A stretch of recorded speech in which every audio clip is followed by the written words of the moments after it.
पूछा कि या रसूल अल्लाह सल्लल्लाहु ताला अलैहि वसल्लम कि उम्मतों की इस भीड़ में कि जहाँ सारी उम्मतें होंगी, नूह अलैहिस्सलाम से लेकर आपकी उम्मत तक सारी उम्मतें वहाँ मौजूद होंगी कि नूह अलैहिस्सलाम से आप तक की इतनी उम्मतों में या रसूल अल्लाह आप अपनी उम्मत को कैसे पहचानेंगे? यानी कि कल क़यामत के दिन उस उम्मत की भीड़ में, जहाँ सारी उम्मतें होंगी, उस भीड़ में आप अपनी उम्मत को किस तरह से पहचानेंगे? उनकी क्या पहचान होगी? आपकी उम्मत की क्या पहचान होगी? और यहाँ नूह अलैहिस्सलाम का जिक्र उनकी शोहरत की बिना पर है, वरना नूह अलैहिस्सलाम से पहले के नबी भी अपनी उम्मतों के साथ वहाँ मौजूद होंगे। या फिर इसलिए है कि उनसे पहले कुफ़ार को तबलीग नूह अलैहिस्सलाम ने ही की थी, इसलिए नूह अलैहिस्सलाम का जिक्र है। वरना क़यामत की उस भीड़ में, सारी उम्मतों की भीड़ में, नूह अलैहिस्सलाम से पहले के नबी जो है वो अंबिया भी अपनी अपनी उम्मतों के साथ वहाँ मौजूद होंगे, सारी उम्मतें मौजूद होंगी। क़ाल हुम गुर्रुम मुहज्जलून मिन असरिल वज़ू लैसा अहदुन कज़ालिका गैरुहुम। तो आका ने फरमाया कि वो आसारे वज़ू से, कि मेरी उम्मत आसारे वज़ू से पंचकलियाँ होंगे। सुभान अल्लाह। पंचकलियाँ, उसकी पूरी सराहत हो चुकी है कि पंचकलियाँ उस घोड़े को कहते हैं कि जो बिल्कुल सियाह हो, यानी काला हो, लेकिन उनकी पेशानी सफ़ेद हो, दोनों हाथ सफ़ेद हों और दोनों पैर सफ़ेद हों। और सारे घोड़ों में सबसे कीमती घोड़ा पंचकलिया घोड़ा ही हुआ करता है। सब में कीमती घोड़ा कौन सा घोड़ा है? यानी वो घोड़ा सबसे तेज रफ्तार भी होता है, सबसे खूबसूरत भी होता है, और कीमत में भी सबसे आला और उम्दा होता है। कीमत में भी सबसे बढ़कर होता है कि उससे ज़्यादा कीमती कोई घोड़ा नहीं होता। यानी वो घोड़ा के जिसके हाथ, पैर और पेशानी सफ़ेद हो, उसकी खूबसूरती देखते ही बनती है कि नहीं? बिल्कुल घोड़ा क्या हो, सियाह हो, काला हो, और उसके हाथ, पैर और पेशानी क्या हो, सफ़ेद हो, तो उसकी खूबसूरती देखते ही बनती है।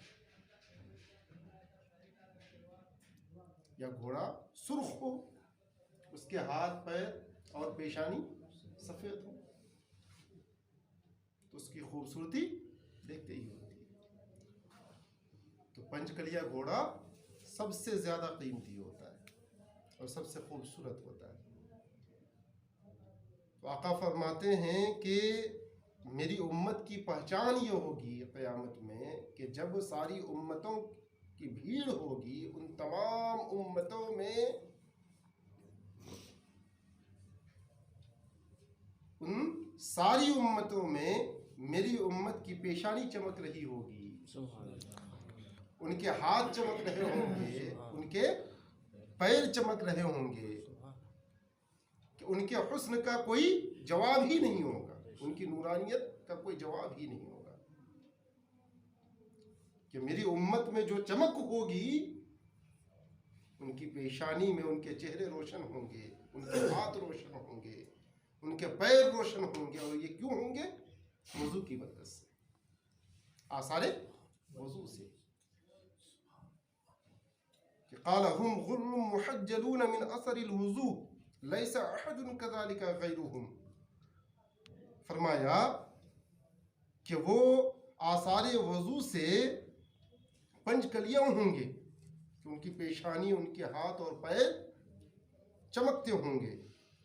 लैसा अहदुन कज़ालिका गैरुहुम, कि उनके सिवा कोई और ऐसा नहीं होगा, कोई उम्मत ऐसी नहीं होगी। हालांकि वजू सारी उम्मतों ने किए थे, वजू सारी उम्मतों ने किए थे, लेकिन वजू का ये नूर सिर्फ इस उम्मत के लिए हो। क्यों ना हो, ये अल्लाह के महबूब की उम्मत है। वजू का ये नूर सिर्फ इस उम्मत के लिए होगा। वआरिफुहुम अन्नहुम युअतूना कुतुबहुम बिअयमानिहिम, और उन्हें मैं यूं पहचान लूँगा। आका फरमाते हैं कि और उन्हें मैं, यानी अपनी उम्मत को मैं यूं पहचान लूँगा कि उनकी किताबें उनके दाएं हाथ में होंगी, यानी उनके नामे आमाल, मेरी उम्मत के नामे आमाल उनके दाएं हाथ में दिए जाएंगे, और कुफ्फार को बाएं हाथ में, मुमिनीन को दाएं हाथ में और कुफ्फार को बाएं हाथ में। आका फरमाते हैं कि मैं अपनी उम्मत को यूं पहचान लूँगा कि उनकी पहचान होगी कि उनके नाम आमाल उनके दाएं हाथ में दिए जाएंगे। और पिछली उम्मतों को उस वक्त तक उनके नाम आमाल नहीं दिए जाएंगे, उनके हाथ अब तक खाली होंगे। बाद में उनके भी नाम आमाल जो मोमिनीन होंगे, पिछली उम्मतों में जो मोमिनीन होंगे, उनके नाम आमाल भी उनके दाएं हाथ ही में दिए जाएंगे। लेकिन इस उम्मत के नाम आमाल चमक रहे होंगे, सुभान अल्लाह। इनके हाथ में जो नाम आमाल होंगे वो आमाल, नाम आमाल चमक रहे होंगे। दूसरी उम्मतों के नाम आमाल नहीं चमकते होंगे, उनमें नूर नहीं होगा, उनमें चमक नहीं होगी। लिहाजा इस हदीस पर यानी कोई एतराज़ नहीं हो सकता कि कोई ये कहकर एतराज़ करे कि पिछली उम्मतों के मोमिनीन को भी तो उनके नाम आमाल उनके दाएं हाथ में दिए जाएंगे, तो फिर इनकी ये पहचान कैसे होगी? तो या तो उस वक्त तक उनके नाम आमाल दिए ही नहीं जाएंगे कि इस उम्मत को तो नाम आमाल मिल चुके होंगे, उनके दाएं हाथ में नाम आमाल होंगे, ठीक है, हाँ, पिछली उम्मतों को अब तक नाम आमाल मिले ही नहीं होंगे, या फिर उनके हाथ में भी, उनके दाएं हाथ में भी, पिछली उम्मतों के मोमिनीन के दाएं हाथ में भी उनके नाम आमाल तो होंगे, लेकिन उनके नाम आमाल में चमक नहीं होगी, इस उम्मत के नाम आमाल में चमक रही होगी, जिससे दूर ही से वो पहचाने जाएंगे कि ये आखिरी नबी की उम्मत है, अल्लाह के महबूब की उम्मत है, अल्लाह के प्यारे की वआरिफुहुम अन्नहुम युअतूना कुतुबहुम बिअयमानिहिम, और उन्हें मैं यूं पहचान लूँगा कि उनकी किताबें उनके दाएं हाथ में होंगी। वआरिफुहुम तसआ बैन ऐदीहिम ज़ुर्रियतुहुम,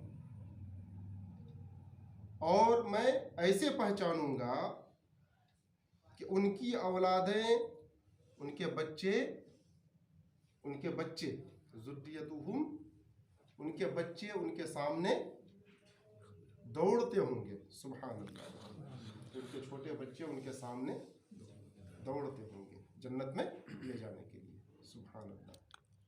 इससे मालूम हुआ कि छोटे बच्चों का माँ बाप के आगे चलना और उनकी शफाअत करना ये इस उम्मत के लिए ख़ास है, ये भी इस उम्मत के लिए क्या है, ख़ास है कि क़यामत की उस भीड़ में सारी उम्मतें जहाँ होंगी, उम्मत मुहम्मदी सल्लल्लाहु ताला अलैहि वसल्लम की शान ये होगी कि उनके जो छोटे बच्चे हैं उनके आगे आगे चलेंगे और रब की बारगाह में उनकी शफाअत करेंगे और अपने माँ बाप को जन्नत में लेकर जाएंगे, ठीक है।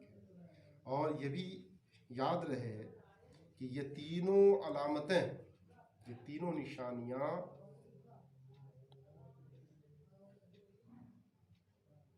हुजूर की पहचान इन तीनों निशानियों पर मौकूफ नहीं है। ऐसा नहीं है कि ये तीनों निशानियां, इन्हीं तीनों निशानियों की बुनियाद पर हुजूर अपनी उम्मत को पहचानेंगे। ठीक है, कि ये तीनों निशानियां देखकर हुजूर क्या करेंगे, अपनी उम्मत को पहचानेंगे। हुजूर की पहचान इन तीनों अलामतों पर मौकूफ। हक तो ये है कि हुजूर हर शख्स के दर्जे ईमान से खबरदार है। हुजूर को तो हमारे ईमान का दर्जा भी मालूम है कि किसका ईमान किस दर्जे का है। ठीक है,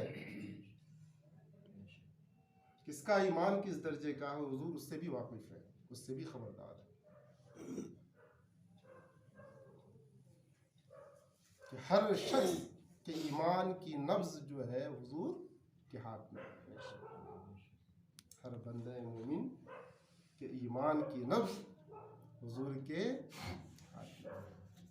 और क्यों ना हो कि हुजूर हर शख्स की हर हालत के गवाह मुतलक है कि रब तबारक व तआला ने आपको हर हालत, यानी हर शख्स की हर हालत का गवाह मुतलक बना कर दिया कि रब खुद फरमाता है वयकून रसूल अलैकुम शहीदा,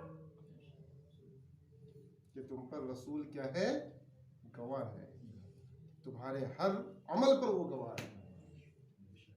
और गवाह कौन हो सकता है, जो बाखबर हो, जिनको हर हालत की खबर हो कि इसने अच्छा किया है या बुरा किया है। वरना गवाही क्या देगा, जो देखा ही नहीं, जिसने सुना ही नहीं, जिसे पता ही नहीं, वो गवाही क्या देगा। कोर्ट में वो गवाही क्या देगा। गवाह उसी को बनाते हैं ना कि जिसने देखा हो, जिसने सुना हो, है, जिसने समझा हो, जिसने जाना हो। कि जो जानता ही ना हो, जिसने देखा ही ना हो, जिसने सुना ही ना हो, भला वो गवाही कैसे दे सकता है। इसलिए अल्लाह के नबी सल्लल्लाहु तआला अलैहि वसल्लम हर किसी के ईमान के दर्जे से क्या है, वाकिफ है, खबरदार है, जानते हैं कि किसका ईमान किस दर्जे का है। लिहाजा हुजूर की पहचान इन अलामतों पर मौकूफ नहीं, ये पहचान तो अवाम के लिए कि सारे लोग उस दिन इन निशानियों से इस उम्मत को पहचान लेंगे। इस उम्मत की शान ही निराली होगी कि वजू की बरकत से इनके चेहरे रोशन होंगे, इनके हाथ रोशन होंगे, इनके पैर रोशन होंगे, इनके हाथ में जो नाम आमाल होंगे दूर से ही चमकते होंगे। इनके जो छोटे बच्चे होंगे, उनके बच्चे इनके आगे आगे दौड़ रहे होंगे, माँ बाप की शफात कर रहे होंगे और इनको जन्नत में ले जा रहे होंगे। ये पहचान आम लोगों के लिए। अल्लाह तबारक व तआला